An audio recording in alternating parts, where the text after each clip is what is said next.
10.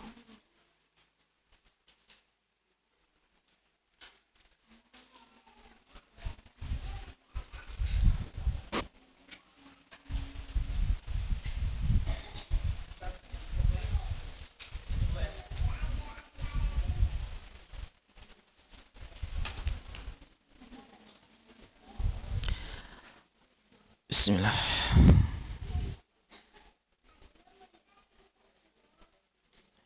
A'udzu billahi minasyaitonir rajim. Bismillahirrahmanirrahim. Alhamdulillahirabbil alamin wassalatu wassalamu ala nabiyyina Muhammadin wa ala alihi wa ashabihi wa sallama tasliman katsira.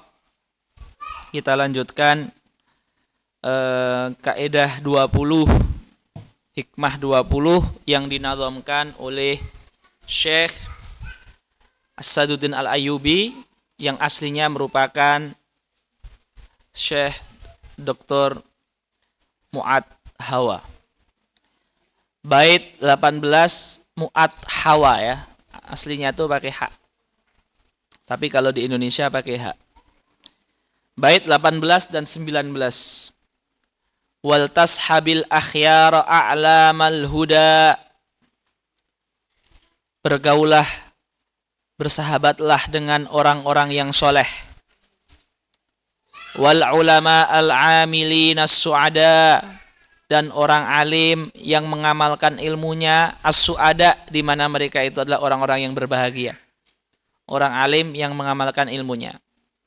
Was-salihin al-muslihin al-awfiya, orang soleh, orang yang muslih, ahli dakwah. Orang-orang dakwah, awfiya, yang tulus.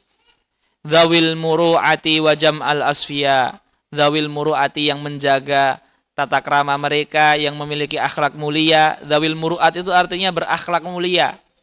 Wa jam'al asfiya, dan juga bersamailah jam'al asfiya, para wali-wali Allah. Bait 18-19 ini mengandung satu kaidah. Mengandung satu kaidah. 2 bait tapi isinya hanya satu kaidah saja. Apa bunyi kaidahnya? Kaidah ke-11 ya. Kaidah ke-11 walaupun di tulisan aslinya nomor 10 karena ada pemajuan dan pemunduran. Ishabis solihina wal ulama wal murabbina wad du'ata. Bersamailah ulama, murabbi, para dai, wastami ilaihim, dan dengarkanlah petuah mereka, wa khalidhum, bergaulah bersamai mereka, was'alhum, bertanyalah kepada mereka, wa tadzakar ma'ahum, berdiskusilah dengan mereka, yudzakkirunaka bima yuhyi qalbak, mereka akan menjadikan kita, hati kita itu hidup. Dan itu diperintah Allah loh. Fas'alu ahla dzikri. Jangan dipahami fas'alu ahla dzikri itu hanya bertanya hukum ini apa Ustadz. Fas'alu itu artinya bertanya saja disuruh, apalagi membersamai, apalagi berinteraksi, apalagi meminta nasihat, berdiskusi, membuat hati kita hidup. Tapi syaratnya adalah orang soleh, orang alim, orang murabbi, para dai, ya seperti itu. Jadi bersamailah orang-orang ini. Mereka dengan izin Allah akan menjadikan hati kita hidup dengan izin Allah. Karena memang mereka adalah wasilah yang Allah jadikan untuk kita agar kita mengambil ilmu hati kepada mereka. Jadi itu sudah menjadi wasilah yang Allah berikan. Kata Syekh Said Hawa, kunu ma'as-shodiqin. Nah, di ayat yang lain Allah memerintahkan kita untuk membersamai orang-orang baik. Kunu ma'as-shodiqin. Ini amrun minallah. Ini adalah perintah dari Allah. Lan nakuna solihina illa ma'as-solihin. Kita tidak akan jadi soleh kecuali kita hidup bersama orang soleh. Ya. Ngapain kita bersamai mereka? Annara af'alahum wa himmatahum fi ta'atillah. Kita melihat praktek mereka, teladan mereka, dan semangat mereka dalam beribadah kepada Allah Subhanahu wa taala. Sebagaimana ilmu itu talaki, keteladanan itu juga talaki. Melihat bagaimana orang sabar, membersamai orang yang sabar, membersamai orang qiyamul lail, membersamai seorang tua yang ahli puasa, itu juga kita nanti akan menjadi ahli puasa. Sebagaimana ilmu matan kitab itu talaki dengan guru, maka untuk menjadi ahli puasa kita harus berguru dengan ahli puasa dalam kesehariannya dia.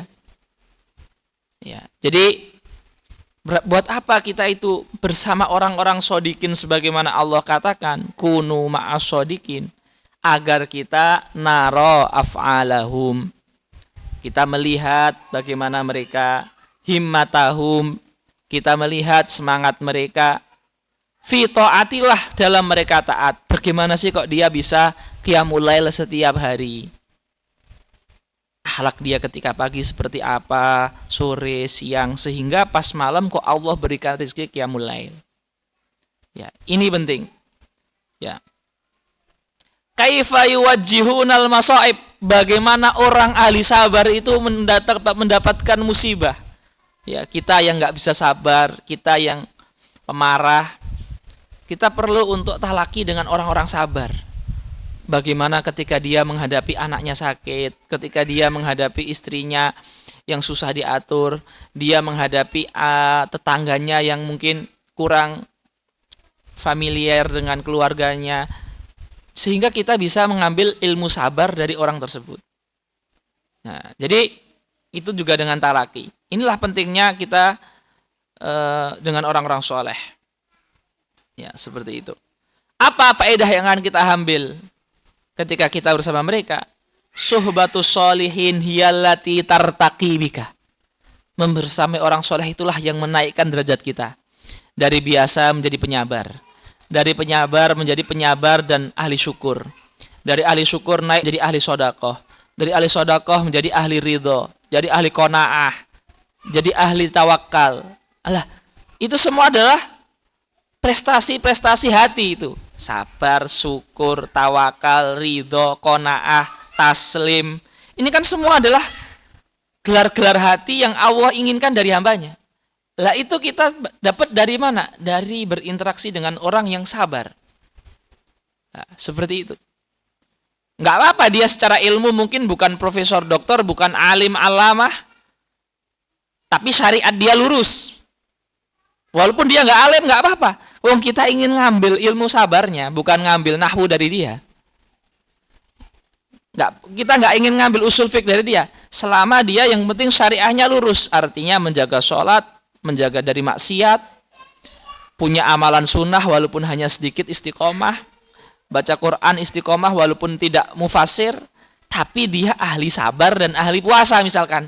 Kita belajar sama dia sebulan ingin ngambil puasa dan sabarnya. Nah, itu juga kayak gitu tuh juga disuruh talaki yang seperti itu tuh disuruh juga. Ya, skill menghadapi masalah itu kan dengan sabar. Lah, kita talaki ilmu sabar. Seperti itu. Ya, ini kaidah yang nomor 11. Kemudian bait nomor 20 dan 21 ini mengandung dua kaidah. Wal tahdharin nafsa wajahid ha huna takun minal khizzi hunaka amina warqub biqalbika khawatiral hawa tudrik bidha syahwatahu ma'ad dawa. Wal tahdharin nafsa, hati-hatilah dengan hawa nafsu. Wajahid ha, selalu perangi, selalu lawan, selalu selisihi. Takun minal khizyi hunaka amina. Jika setiap bisikan kamu lawan, kamu akan selamat, aman, amina. Kaidah yang kedua, warqub biqalbika khawatiral hawa. Selalu awasi hatimu dari bisikan buruk. Ya. Jadi selalu hati kita itu setiap detik itu akan ada bisikan yang masuk. Dan bisikan itu bisa baik, bisa buruk. Kalau buruk dari nafsu dan dari setan, kalau baik itu dari malaikat atau dari Allah, maksudnya melalui perantara malaikat. Dan itu setiap detik selalu ada bisikan itu. Maka jika ada bisikan, itu selalu antum pikirkan. Ini bisikan sesuai dengan hawa nafsu, maka saya selisihi. Bisikan ini menyelisih hawa nafsu, berarti ini bisikan baik. Jangan ketika ada bisikan dibiarkan. Karena maksiat, penyimpangan itu adalah mulainya dari bisikan buruk yang dibiarkan, akhirnya jadi banyak, jadi perbuatan maksiat. Maka ketika ada bisikan, berpikirlah, merenunglah, ini sesuai hawa nafsu atau tidak. Kalau ini sesuai hawa nafsu, berarti ini buruk. Ganti dengan pikiran yang baik, lakukan aktivitas yang baik agar itu hilang, sehingga tidak menumpuk. Itu namanya khawatir, was-was, bisikan. Maka warkub biqalbika khawatiral hawa, ketika ada was-was bisikan hawa nafsu, itu awasi, tudrik bidza syahwatahu ma'addawa. Ketika kamu melihat itu sesuai hawa nafsu, berarti itu jelek. Maka dawanya adalah menyelisihinya, lakukan yang baik. Jadi kalau antum itu berpikir, antum akan tahu ini buruk. Tapi kalau antum masa bodoh, maka dia akan menjadi bisikan plus bisikan, jadi seperti suara yang kuat yang ada dalam diri kita. Ya, ini penting sekali. Jangan biarkan, ya. Jadi jangan kalah dengan bisikan nafsumu. Lawan, perangi, dan bersabar. Sampai kejahatan dan hawa nafsu itu mati, artinya redup, tidak berkutik. Jadi ketika ada bisikan yang negatif, bisikan, udah lihat ini, tonton ini, curi ini, ambil saja nih uangnya, ambil saja barangnya. Bisikan itu kalau ada, ketika ada pertama kali itu langsung hilangkan. Kalau setiap bisikan itu kita biarkan saja, itu nanti bisa jadi perbuatan yang berbahaya sekali. Kemudian Syekh Said Hawa mengatakan, tahtaju an tuqawima nafsak. Kita itu butuh untuk melawan nafsu kita. Nafsu itu tidak akan redup dengan dibiarkan.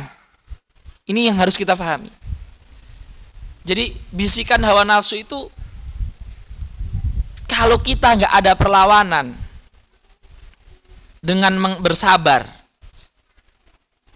terus mencari aktivitas yang lain, dia itu akan melawan kita, dia akan mengalahkan diri kita, akan menjadikan kita ahli neraka. Harus dilawan, ya. An-nafsu, yang namanya nafsu itu tuhibbul kasal. Nafsu itu suka dengan malas. Tuhibul jins, suka dengan seks. Syahwat, suka dengan syahwat. To'am, suka dengan makan. Laib, suka dengan game, mainan, senang-senang. Itu sifat nafsu. Kalau nggak ada perlawanan, ya kita akan kalah. Yang namanya perlawanan, namanya juga perlawanan. Apapun itu namanya perlawanan, ya mesti harus capek, harus sabar. Ya, sabar ini cuma sebentar, ya. Di dunia ini cuma sebentar, sabar. Wasbir wa ma sabruka illa billah. Sabar, sabar. Ingat, ketika kita sabar itu kita bersama Allah. Minta tolong, sabar wis dilawan. Kita ini mampu. Allah mengatakan la yukallifu nafsan illa wus'aha, itu artinya seberat apapun musibah, tantangan yang kita rasa, itu kita mampu aslinya. Karena Allah sudah mentakar cobaan setiap kita itu sesuai kemampuan kita. Tapi memang ada sabar yang mana itu pedih, ada sabar yang mana itu berat, tapi kita mampu. Kalau kita sudah nggak mampu, itu Allah juga memampukan kita dengan rukhsah. Jadi kita mampu, tidak berdosa. Artinya sabar. Ingat, sil'atullah ghaliyah. Namanya barang perniagaan Allah yang ingin kita beli itu mahal. Apa? Ala inna sil'atallahil jannah. balasannya itu surga. Khalidina fiha abada. Radhiyallahu anhum wa radu anhu. Sabar sebentar. Alaika antasbir fallahu sayumidduna bis-sabri. Ya, kita sabar, Allah akan memberikan kesabaran dan kekuatan. Ya, jadi ini penting sekali ikhwah. La tarkan ila ma turidu nafsuk. Jangan kita iyakan setiap yang nafsu kita inginkan. Jangan kita iyakan setiap yang nafsu kita inginkan. Jahid qawim isbir. Ini harus ada. Mujahadah, perangi, sabar. Asyarru hatta yamuta syarru wa syahwatu fi nafsik, sehingga mereka redup. Sebentar saja kok. Ya, bayangkan ikhwah. Jikalau umur kita 60 tahun. Kita hanya sabar sampai 60 tahun. Surga itu ribuan, miliaran, triliunan tahun. Enggak seberapa. Jadi sabar kita itu, jikalau umur kita sekarang 20 tahun, 30 tahun, maka sabar kita 30 tahun lagi. 30 tahun lagi di sisi ratusan ribuan, puluhan ribu, ratusan ribu, jutaan, puluhan juta, ratusan juta, miliaran, puluhan miliar, ratusan miliar, triliunan tahun, itu tidak ada 0,0 sekian persennya.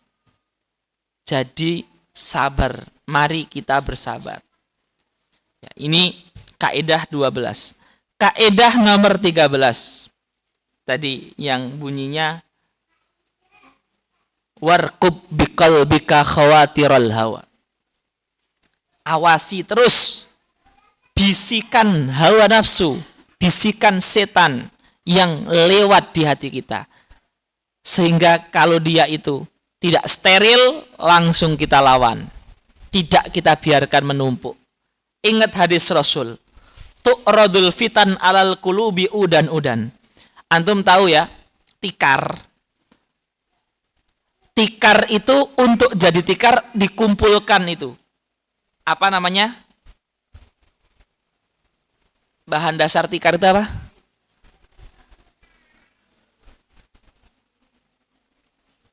Tikar bambu lah, bahasanya kita biar mudah, tikar bambu. Untuk jadi bambu itu, atau tirai bambu. Untuk jadi tirai itu kan disusun, bambu-bambunya disusun satu-satu kan. Ketika tersusun jadi tirai yang bisa nutup dari hujan, nutup dari dingin, nutup dari panas, nutup dari penglihatan dan seterusnya. Fitnah ataupun maksiat ataupun kufur yang ada di hati kita, itu juga awalnya adalah satu bambu. Itu namanya bisikan. Bisikan kejelekan. Datang bisikan jadi dua. Akhirnya jadi tirai. Ketika ada jadi tirai, ya sudah berat dihilangkan. Jadi kufur, maksiat, subhat dan seterusnya itu seperti ini. Seperti apa namanya? Oh, kebalik. Seperti tirai. Satu-satu disusunnya. Maka ketika ada bisikan jelek, langsung dilawan. Ya.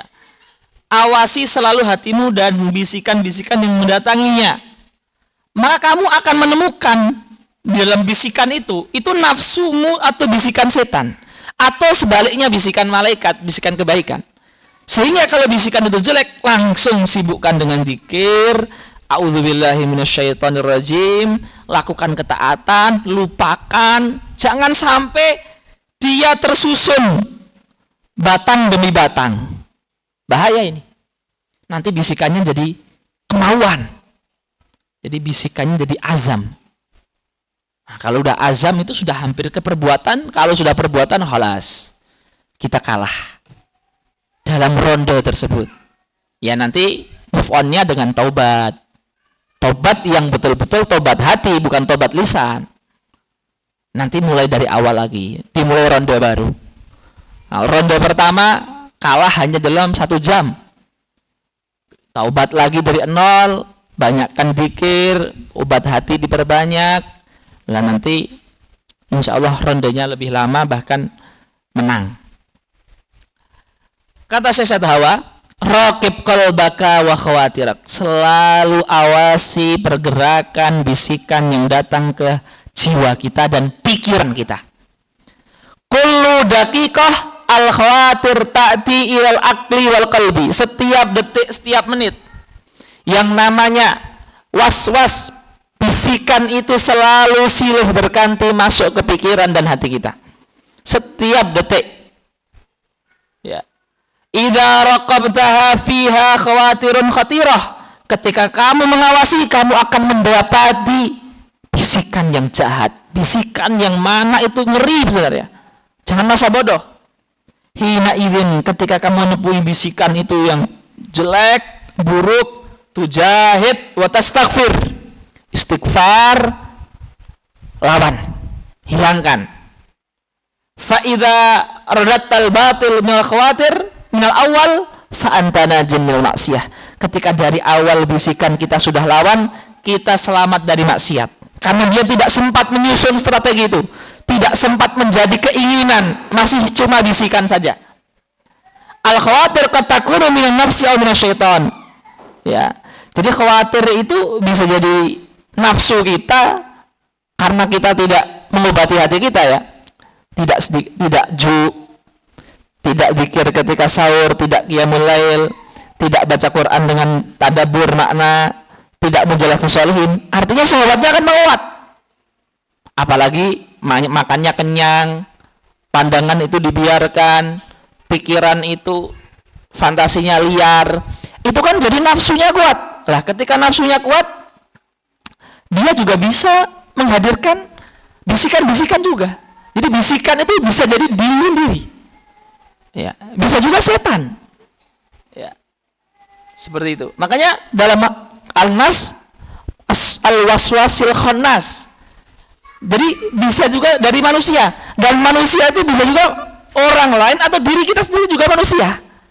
Qul a'udzu birabbin nas, malikin nas, ilahin nas, min syarril waswasil khannas alladzi yuwaswisu fi sudurin nas minal jinnati wan nas. Waswas khannas itu bisa jadi dari manusia.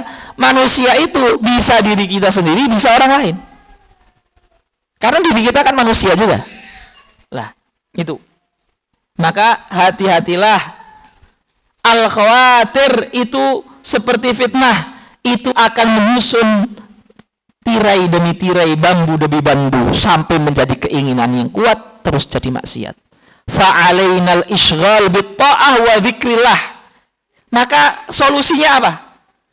Ketika ada bisikan jahat, dzikir, istighfar, baca Quran, berdoa, dan berbuat ketaatan aktivitas.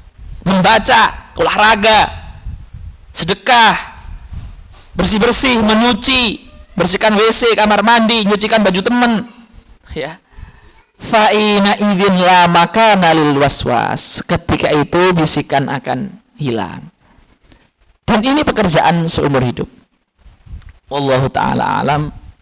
Allahumma anfa'na bima 'allamtana warzuqna uluman tanfa'una fid dunya wal akhirah. Wassalamualaikum warahmatullahi wabarakatuh.